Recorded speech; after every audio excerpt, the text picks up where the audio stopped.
Welcome to the Innovative Systems Podcast, Broadband Breakdown, where we dive into real-life challenges broadband leaders are facing and help them find solutions.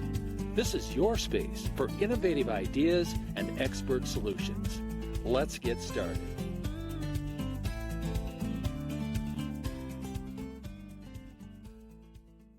Hi, everyone, and welcome to another episode of Broadband Breakdown. I'm your host, Lindsay Randazzo.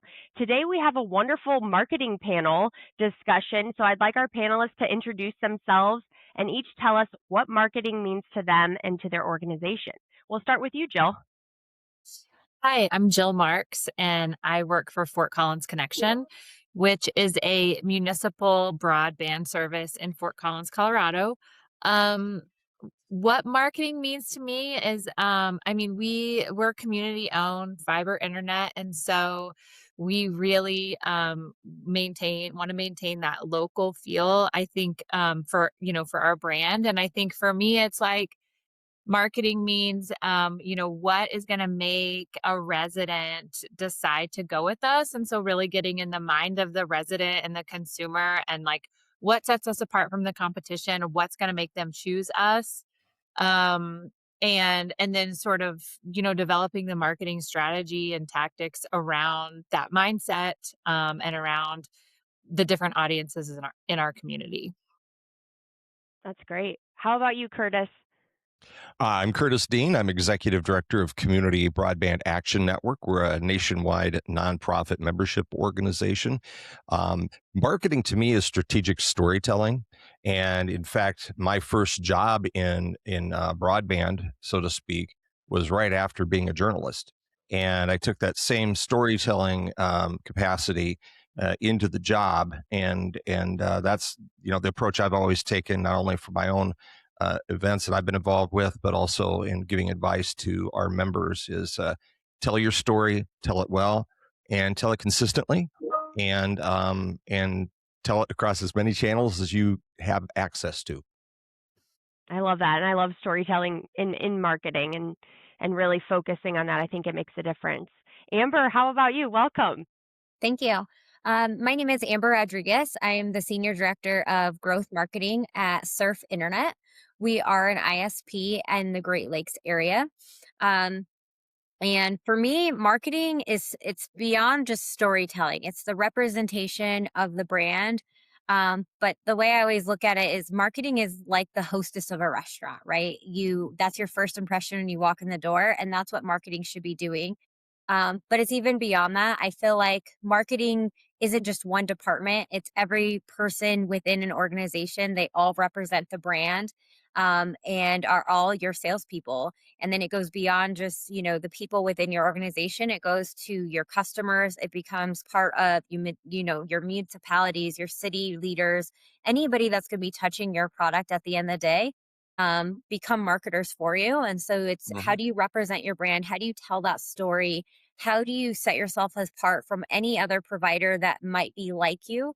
And, allow yourself to be represented in a way that tells what your brand and history of a company is and why a consumer should pick you. I love what you said there. And I kind of want to talk to our panel about this.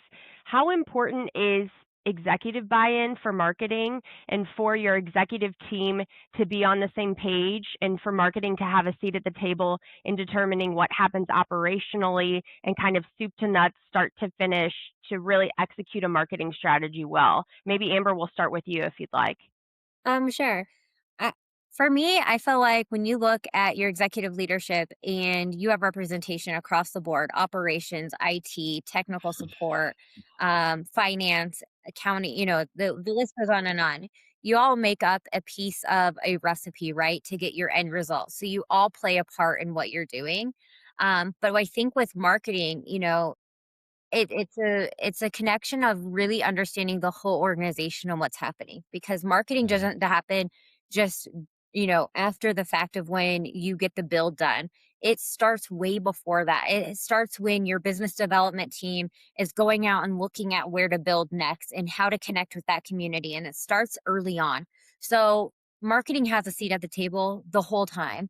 and has to have their ears open and listening how to connect the dots in order to understand how to best serve that next community that you're going to. And I think it allows for an easier operation to take place from start to finish. So to me, it's crucial to have a seat at the table, but then it's doing exactly what we just said, right? It's storytelling, enabling yourself to understand who is your market, who are you going after, what makes them different from the next. We recently, when we all were on a panel, we all have that stigma of you build it and they will come. And that is not true. That's not how it's happening in today's world. And it's very important to set yourself apart. But that takes executive buy-in and believing in what you're telling, and everyone working together as a whole. I think that part of the challenge that marketers face in getting that executive buy-in is that you have to be able to speak their language, right? Especially, if you're looking at like a CEO of a company or a high-level manager, they've got a million different things on their plate. They've got to be a little bit of a technician, a little bit of an HR person, a little bit of all these different job pieces. And so when you're communicating with them about marketing, you have to be able to put it in terms that they can understand. I'm not saying dumb it down, although you might have to do that, but make sure they understand it in terms of the bigger picture of the entire company. And so that they understand that marketing layer is just as important as the operations layer or the installation layer or whatever different layers of your company. So I think that is a challenge, but if you do that successfully, then your executive team is going to be one of your best allies. Yeah, I'll build on what both Amber and Curtis said, and I totally agree. It's like executive buy-in is everything. I sit on the executive leadership team for our organization, which is really helpful. So I give weekly updates to our team, and then we have quarterly 2-hour marketing updates. And so we talk about the previous quarter, we talk about the plan going forward, where we are. Relative to the goals that we set, for the year. And so we do that quarterly. And then we also, because we're a municipality, we also meet with our city manager and our deputy city managers quarterly as well, and sort of talk to them about our marketing budget, our strategies, what we're doing out in the community. And there is a little bit of internal education that has to happen. Our executive director is a civil engineer by trade. But so he and I are learning from each other all the time. And even just me saying something like, our paid digital versus our organic digital, that is sort of meaningless to a lot of people unless you work Right. in marketing. And so I think just like just doing a little bit of internal education and gaining buy-in from that, and then also showing them the results. Like, I think that's what we work on in those quarterly marketing meetings, is like, look at the results, look at the ROI, the impressions, the engagement, look at anecdotal information that you're getting at events and sponsorships in the community. And so I think just like everyone on the leadership team having a little bit of ownership over the marketing program helps. And I think, just understanding, I think for leaders who maybe are not as familiar with marketing, understanding that it's an art and a science as well. And Right. so, just learning as we all go. So how do you determine, what effective marketing looks like within our industry, or what actually is a success? And then how are you kind of talking to leadership about that?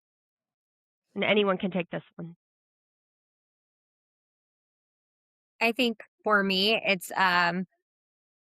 it goes back to budget. It goes back to what are your leads and sales looking like. It all goes to numbers, right? A lot. It's hard to tell a story, and we as marketers, we love the pretty things, right? We love the creative, the campaign development, the storytelling side. But when you're a leader and you're making, cost-effective decisions, you're really analyzing what's happening in the marketplace. It comes down to the numbers. So it's really evaluating, the leads and sales. The tough part about marketing is that you are talking about brand awareness. There's not a great way to measure it unless you're getting leads and sales. But even then, it's still a struggle, right? we all know that a strong marketing mix is what's going to drive leads and sales. You can't just have one type of marketing, one channel of marketing. It's a whole, melting pot of all the different things that eventually drive a consumer to not just be a lead, but then turn into an ultimate, a conversion and a sale. And so I think it's really reflecting on those numbers, looking at what's, happening, and what works in one area may not work in another. So it's always going Hmm. back and trying to reevaluate what's happening. We have for us, we have areas that really rely on that local community feel. So they're hearing about us at events and they're really engaging and they're saying, "Oh, my friend Bob over here told me that you guys are the best. I want to go with you." But then you have communities that are very quiet and they don't do that. And they hear, and their best channel to get their attention is maybe direct mail and some digital placement. You have commuters in commuter cities where maybe, listening to a radio ad is what's going to connect to them. So it's just really understanding your audience and then reporting back on that and saying, okay, well, what's working? What's actually driving? And like I said, it's not going to be the same for every area. And it's really understanding that and being able to step back and look at your data and make data driven decisions by seeing what that story is telling you to do. One thing I would say too is it's important as a person involved in marketing is to never assume you know your audience as well as you think you do. You're always rediscovering who your customers are, who your marketing audience is, because it shifts, it changes, and well, the not only because people move in and out of a community, but their preferences change, how they consume media changes. So you always have to constantly be reintroducing yourself to what their needs are, what their preferences are, so that you can be effectively reaching them. Yeah, and I think every channel has sort of its own way to measure it. And so I think like obviously that's why we like to do a ton of digital because it's super measurable. And also I think I mentioned when we did the panel is that we just did 10 bus wraps in the community, and they're beautiful and they're big and they're driving around town, and people on the team were like, okay, let's do 10 more. And it's like, we can totally do that. Those are really hard to measure. But Yeah. also they're great for brand awareness. And so I think understanding the different channels and how to measure the effectiveness of each of those channels. And then I think also understanding which channels are really hard to measure, but then looking at maybe some natural marketing signals like traffic, website traffic going up. Hmm.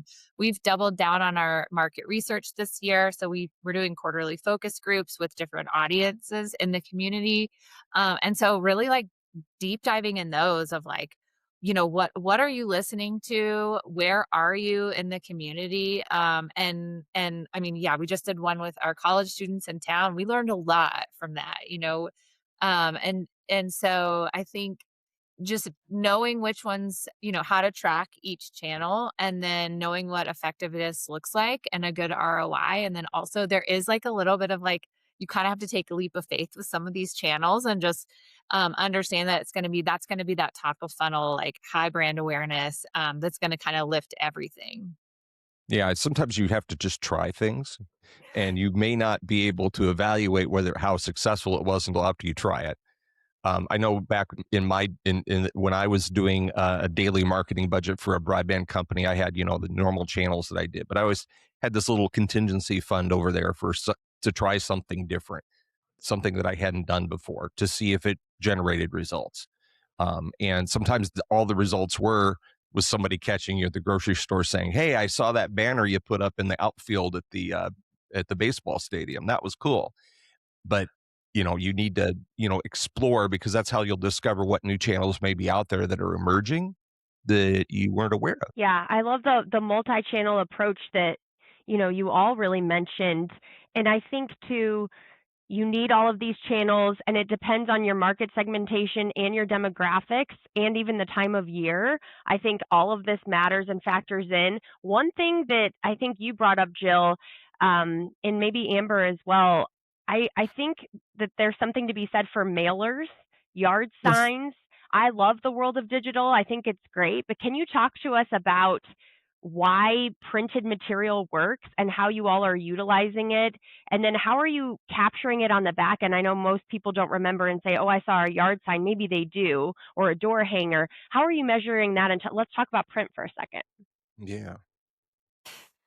Yeah, so we I know I didn't come from the broadband industry. So then when I, started 4 years ago with Connexion, and kind of learn more about the industry, it's like direct mail still really works in telecom. And so we've tried a number of ways to do our direct mail. We try to do a big quarterly direct mail to all our prospective customers, because since we're a municipality, we have like address information, and then we can determine, we can filter out who our current customers are versus our prospective customers. And yeah, we try to make it as measurable as possible.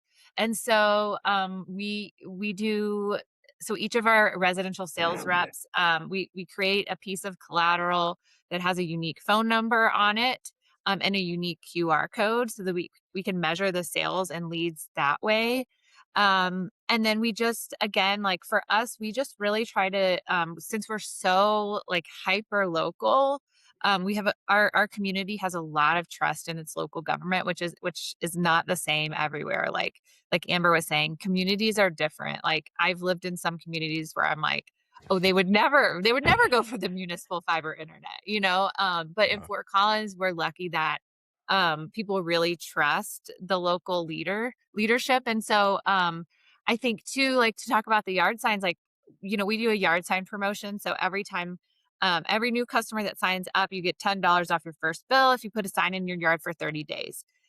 Really simple, right? And it's like, I am always shocked at how many people say they got our service because everyone else on their street had a sign in their yard. But that's really kind of like that word of mouth, right? Because you trust your neighbors and your friends, honestly, more than a digital marketing campaign, maybe. And so I think it's one of like direct mail and yard signs, that those are two tactics that we'll never stop doing, just because they work so well. And yeah, I mean, it's like some of the more stuff that you would think of as more old school, sometimes it's like back to basics. It's like that works, that's more effective than you maybe think it would be. I would say so. Direct mail is one of my favorites, but that's just when I started a long time ago in the industry. I worked for a TV provider, and so, anyways, it worked so well, and so I love direct mail. But I think it's because you can tell a different story than what you would be able to tell like in radio, digital, and otherwise. And it is trackable. People, it isn't just like direct, like the digital world. You're able to track, you can use phone numbers, QR codes, unique promo codes, etc. There's ways to track it. It is very effective. You also know exactly who you mail and who connects, right? So it's the easiest one-for-one measure that you could ever get. I just really like it because you're also able to target, very specifically to your consumer. So depending on your segmentation, you're able to bring in some of that persona marketing and really understand who you're talking to with your consumer. You're able to really analyze the data of the community you're looking at and make sure that you're getting in front of the right people. If you're mailing, small family in a small community that's, the suburbs versus, maybe a retirement area, those are two different messages, and you're able to do that within direct mail and really clearly communicate. So I really like it from a direct mail. I mean, for us, that's one of our biggest budget drivers is, we really enjoy utilizing that channel. It is a phone driver for us. It's all of those things. I think the other thing is with print media, though, in general, is you have so many opportunities in these communities to really effectively, communicate your brand and your storytelling, whether it be, within newspapers, your traditional, advertisements, anything that you see within the chamber. I mean, there's all kinds of opportunity that's out there that's beyond just the digital realm, which is really nice. People really do interact with it. And I think you see that. And I will agree with you, Jill. I love yard signs. I think it's a great way for someone to know that you're connected, especially when you're not a big ISP. You always hear the big names and you get kind of, overwhelmed by it because you just assume that's who you have to go with. But when you're driving down the road, I also live in Colorado, and um, there's a couple new guys that are coming around, and the only way I would know that they were here is because you see them, right? You see their signage and you see it in the yard, and you're like, oh, they just got installed. It must be available to me now. And that's the type Hmm. of conversation starter you want within that community, because then it drives, that action to really get them connected. I just have a question for Amber and Jill, since they're doing this on a daily basis, and I'm more on, off on the side in my current career. Um, how important is it, and how much effort do you go through to culture your address lists that you're sending your direct mail to? Because I know back when I was actively doing marketing every day, that was a real challenge for me, is getting a good address list that was actually going to be delivered to the right people. So, I mean, Jill, you mentioned you've got a list of every address in town as a Uh-huh. municipality, you have access to that. But how do you, are people buying mail lists based on demographics? I'm just curious about that.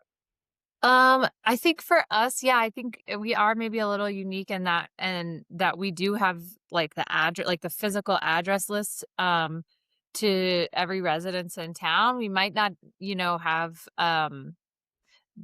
the right resident that lives there, Sure. but we do have access to that information. And I think, and then from there, yeah, we just like filter and segment. So, we sent one to wired but inactive households. So, because those are a quick turnaround as far as like install goes. So we, filtered out all the homes that had service before, but maybe don't anymore. And then said, hey, did you know that we can, offer them a unique promo code? Did you know we can get you set up within, I don't know, 48 hours? And filtered it that way. Something else we just did, Fort Collins is a deep college town. They're the largest employer in our community, and I think Colorado State has over 30,000 students. And so we just did a student mailer, and worked with our GIS department to really like set some boundaries on like which neighborhoods are really student heavy, and then filter out the current customers, filter out inactive in MDUs, so non-serviceable MDUs, and then just created our list from there. But yeah, it is a little bit tedious, and it does take a little bit of work. And then, occasionally we'll get a person that says, please do not send me direct mail to my home. But like building off what Amber said, you can tailor the messages so make them so specific and so targeted. And then, I mean, even, or if it's a certain neighborhood where there's like a neighborhood community event in that neighborhood, you can even speak to that a little bit. Hmm. Or you can just do some deep segmentation off of like their location. So yeah, I don't know, Amber, you can add to, I don't know if what I said is making sense at all. It does. I think it goes back to the segmentation marketing and really understanding your list, right? You know who you're building to, you know the community, you're able to get demographic data very easily about those. And you can always, you can model off of that and use different tools, CRM tools, etc., to really understand and mold those audiences. So then you know who you're mailing. But like I said, you know exactly who's serviceable and who you can mail to. And I think just taking that at its most basic form and then backing into all the rest of the data, demographics and elsewise, you're able to really tailor the message. Is it always going to be 100%? No. But as you tailor that message and you really get to know the consumer, you start to understand their buying behavior. I highly recommend utilizing CRM tools so that you're able to understand how many different pieces. Because yes, it's direct mail, but also what they're responding to elsewhere. The digital message, the Facebook message, Hmm. social media that's coming in.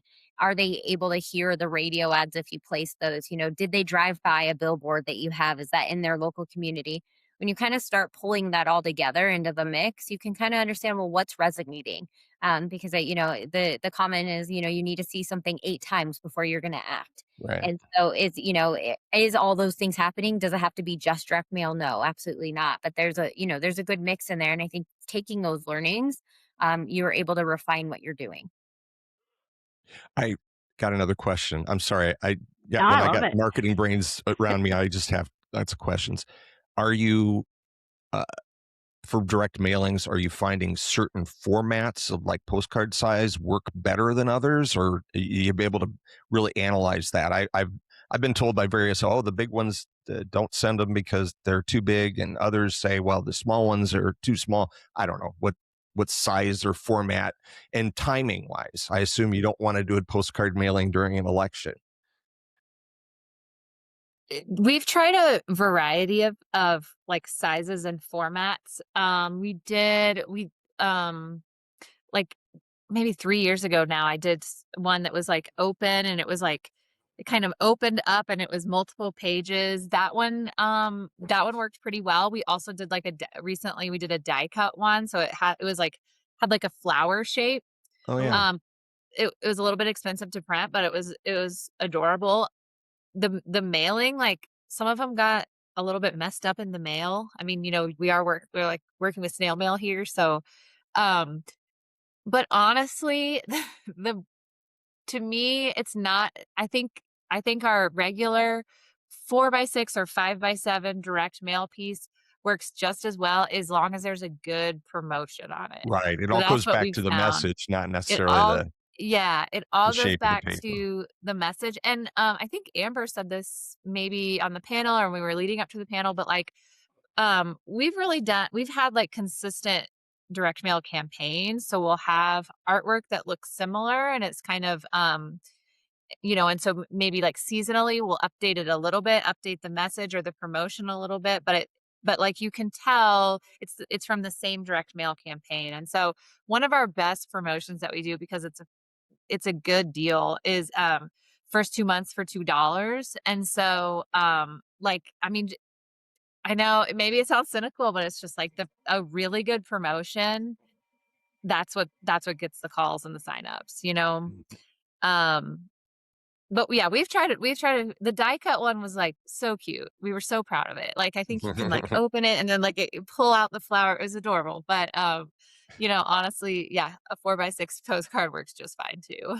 And I suppose you really have to mix it up, right? And if you can get creative like that and something that's eye catching, but then sometimes you just go back to the basics.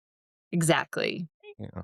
Yeah, Go I ahead, would to just go off of that. I think it's a mix for sure. I think it's a mix of different formats so that you're always mixing it up a little bit, but also at the same time staying consistent with your message and the branding, right? You don't want to get lost where you're looking at someone and someone can't even find your name of who you're Mm. like you almost want to be able to identify that it's unfortunately we always get those credit card ones, right? Everyone always gets the credit card, but it's a credit card, right? You know that it's MasterCard or it's Visa or whoever it is at that moment because it's very distinct and you know what that offer is.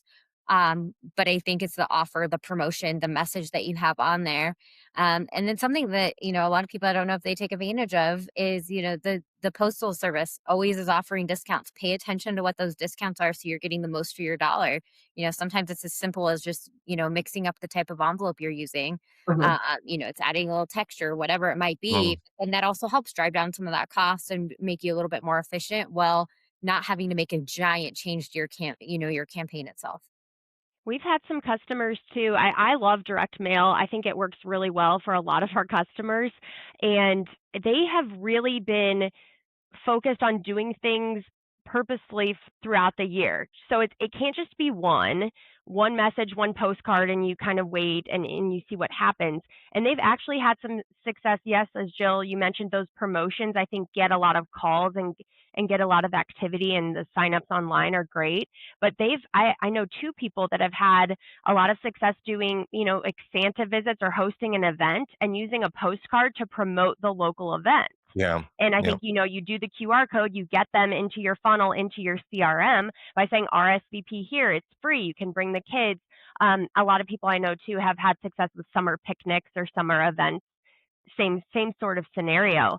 So I know we touched on segmentation a little bit, but for somebody maybe who's starting at ground zero, how do you all define your segments and your kind of ideal buyer personas, and what really works for channels for each segment, or what have you found?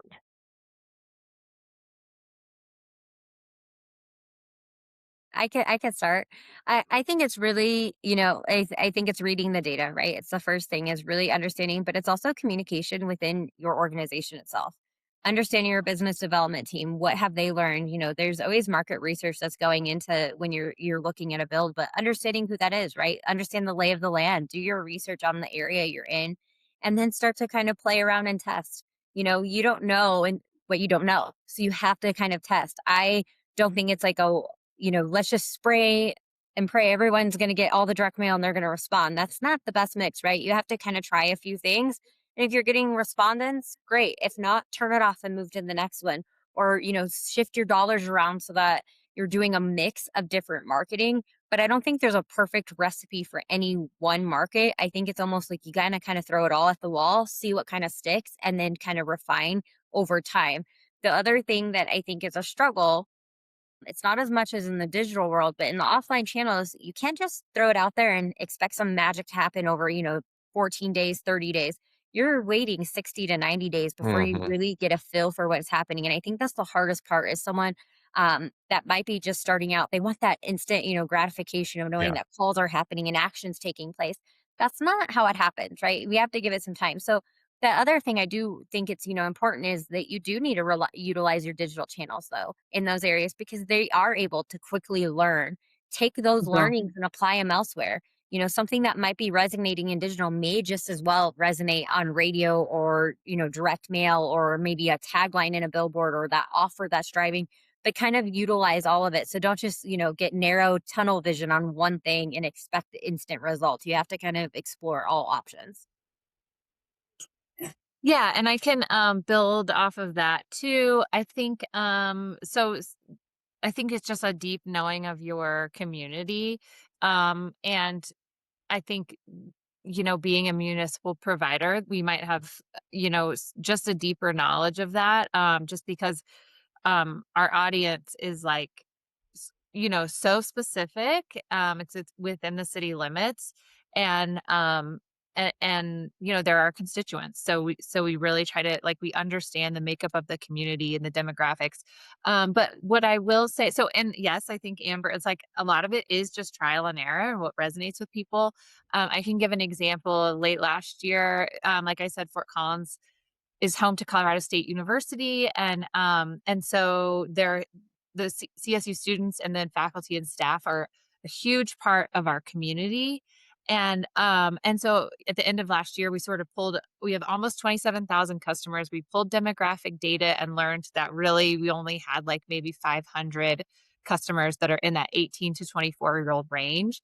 Well, Mm. so we're missing like a huge part of our community. And so basically we just dove in and did a lot of research. We did a CSU focus group, CSU student focus group this past spring. Learned a lot about why or why not, they're choosing us. And so, and just like many of them don't have a choice because they live in multi-dwelling units that have bulk deals with our competitors. Okay. So that's some of the problem. So how do we try to get bulk deals in some of those student apartment complexes. And then also just again, like just doing our research, like what resonates with students, where are you? We learned that they are, this might seem obvious, but they very much respond to digital. And so, Mhm. so doubling down on that for that audience, that channel for that audience. And then also we're doing like some fun on-campus events this summer with student orientations. We're going to do some collaborations with Rocky Mountain Student Media. So doing like some on-campus interviews with, some content creators on campus. And so just like trying to get creative on how do we capture that audience, because that's a huge, just like we would have never, if we hadn't sort of dug into our demographics and researched a little bit about, our audience segmentations, like we would never know that we had so few of that audience and sort of like, learning what exactly resonates with them and how to get their attention because it's hard. I have a Mhm. question about that, Jill. So I know that you mentioned, I love the focus groups ideas and actually not just assuming what segments want or what 18 to 24-year-olds are looking at, but actually asking them. And I'm curious what you found. And I know that you're, working with their media on sites. In terms of, going to social and social channels, what did they say? And then how is influencer media, or how do they look online to determine their buying decisions? So we advertise the focus group on Instagram, and then I think like posters on campus, and then maybe like email newsletter or something. Every single participant, I think we had 10 participants, learned about the focus group through Instagram. They said they did not even see the posters on campus. We were like, okay. So, I mean, they told us funny stuff. They said that, we were too stiff. Like, we were inviting them to this focus group. We incentivized with a gift card and then a free lunch. And they were like, it was very stiff. Like when you were like, hello, students, do you want to participate in a focus group? They were like, they didn't know if it was an AI robot or whatever, if they didn't know if the ad was real. And so, but even hearing that feedback is like, some of it was hard to hear, but just like learning, they also like humor resonates with them, which again sounds obvious. Many of them had the national competitor in town as their service provider, and really were like unhappy. They were like, I'm unhappy with my current service, at my apartment complex. So, please feel free to tell me like explicitly how you're different. Even doing that in a humorous way. And we're partnering with some Rocky Mountain student media content creators. They're sort of like influencers. There's a little bit of risk in that because, they're creating their own content that resonates with CSU students. But I think, CSU and the city of Fort Collins have such a good partnership in the community that I think that it's worth the risk. And I think for that demographic, it's like they really want to hear from their peers. They really want to hear. They don't want to be like sold to from some company. They want to know that this is what their peers are choosing, and here's why. If that answers your question. No, I love that. Curtis, what are your thoughts too? I know that, and I'm interested in checking back in with you, Jill, in a couple of months and seeing how kind of the influencer campaign works, because I think there's some risk because, like you mentioned, you can't control the messaging or the narrative as well when it's, other people being able to do this online. Interested to hear from Curtis and Amber.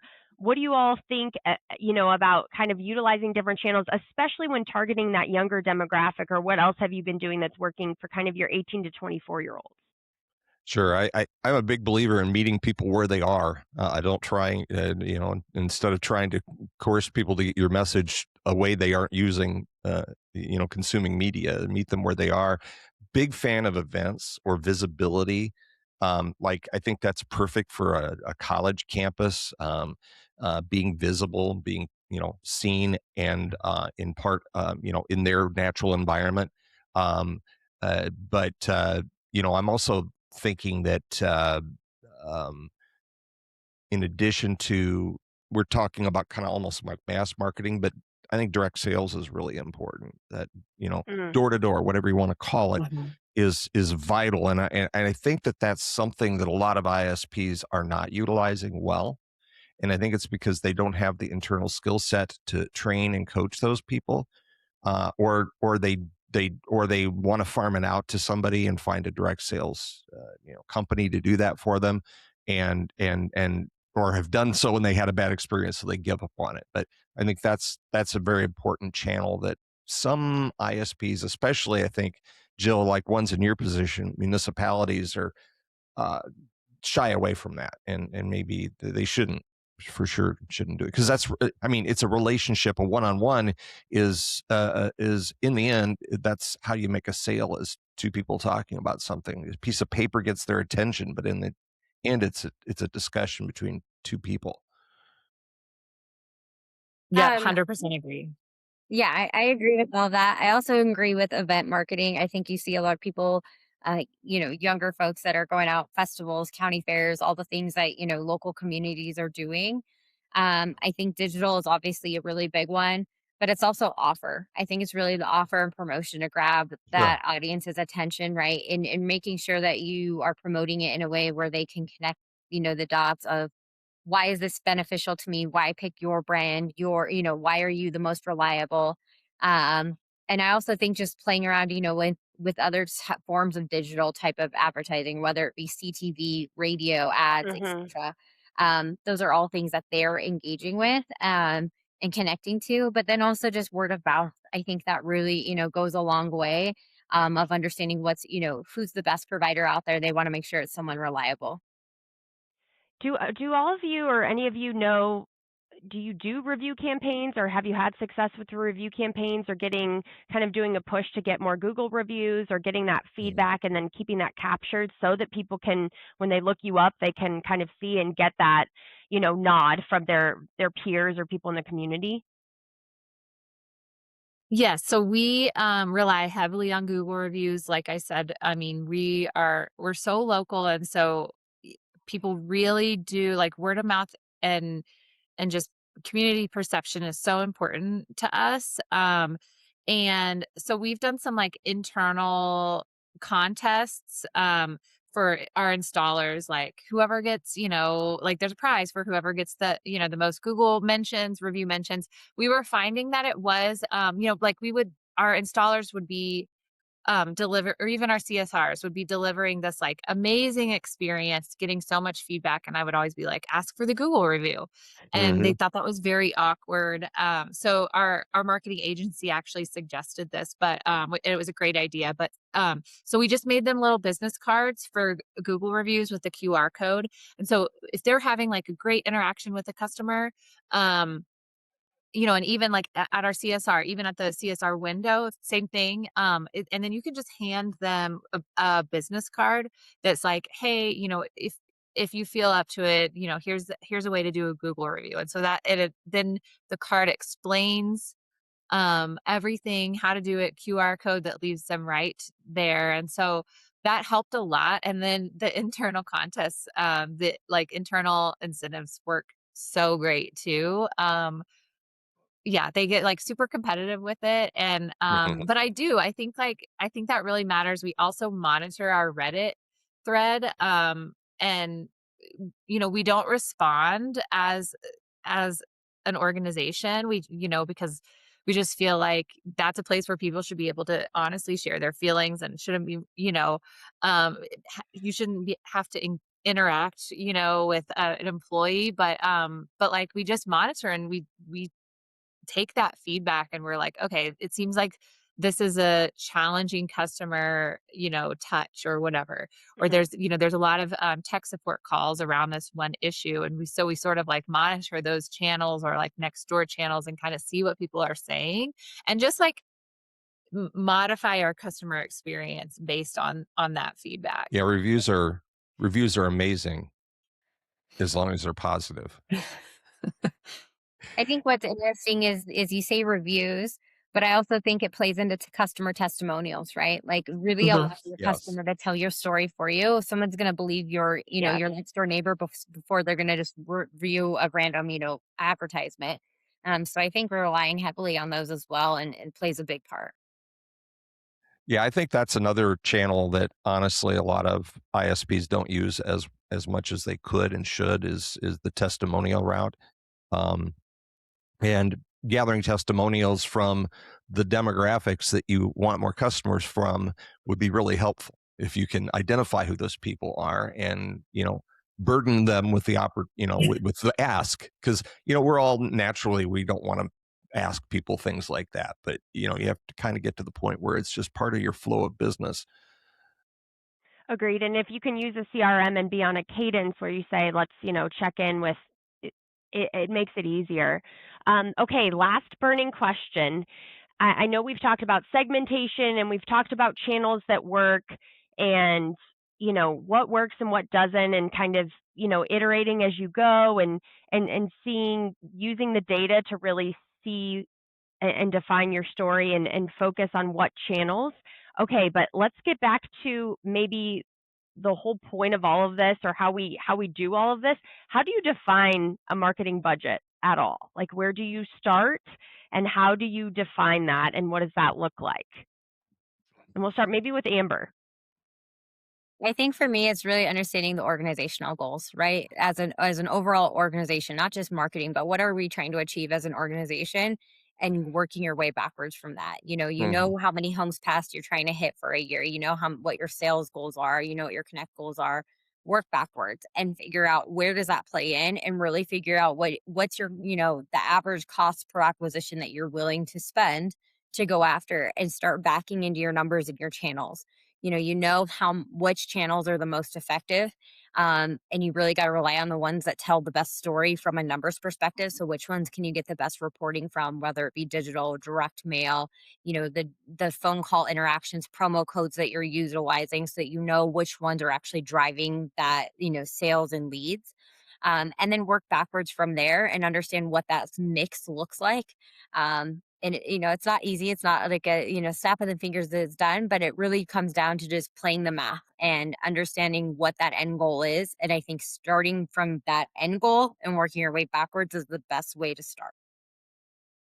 Yeah, I love 100% I was gonna agree. say, yeah, just beg. No. Yeah. Um, I think what Amber 100% agree with what Amber said is just like determine your marketing cost per customer acquisition, and then just driving that home. Like, even in that, because sometimes it feels like, you know, oh, we're spending so much money on marketing, and it's like, well, the industry standard for telecom, marketing cost per customer acquisition is this, and we're way below that. And so I think just like, yeah, showing the data, and industry data, and then that's where also our agency helps so much, because they work with so many different industries, and so they'll always back me up of like, you're actually spending only this small percentage of your revenue on marketing, whereas most industries, or most companies that we work with, spend a much larger percentage on marketing. And so that always, like,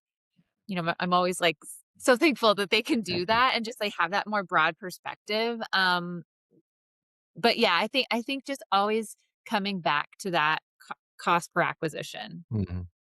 And making sure the leadership level, the decision makers understand that it's not an expense, it's an investment. Just like if they are going to replace a piece of customer premise equipment, it's an investment in your entire operation. So it is important to look at it that way, as opposed to just lighting dollar bills on fire. Yeah, I love what you said there, Curtis, because I do think too, we always think of marketing and acquiring new customers, new subscribers, right? But it's also making sure that we're educating our current customers Yes. so that they Yep. feel the value in their current plan and don't leave. So it's also, what is the cost of not continuing to educate, and what is the cost if we don't do this promotion with churn on the back end? Exactly. So any thoughts around that? Acquisition and retention. You have to have both focuses. And I would say another thing is not just acquisition and retention, but reputation. You're constantly reinforcing your brand, and it may not lead to a sale, but it will lead to the stickiness of your product to hopefully build that not only reinforce that retention, but also help with acquisition. So I would also say it's just really looking at your full customer journey. It's not just yeah. a start and stop. It's a full life cycle, and you have to maintain it from start to finish. And realizing, you have to engage with them well after they become a customer. Having a well thought out, retention program, but not even just retention. It's just helping your customer understand that you're not just collecting money from them every month. You are educating them, new products, new services, things are changing. This is a technology world. Things are going to change. The product that maybe they had 3 years ago may not still fit their needs. So how do you explain that to them so that they can engage with you in a manner and really learn about what that's available to them? But really, it's a full life cycle, and I think it's continuously, feeding that and allowing it to continue to grow with you. Mhm.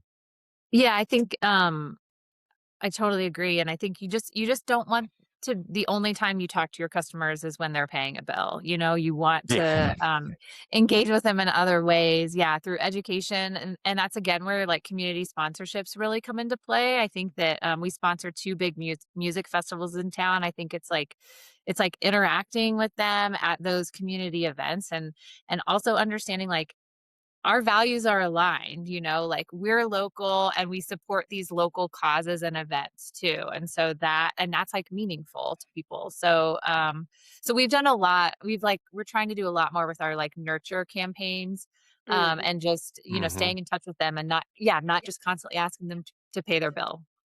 Yeah, I love that. Continual, and I love what Amber said, of just communicating across that subscriber journey, and making sure that it's a partnership, right? That it's communication, and their needs from 5 years ago, they change over time.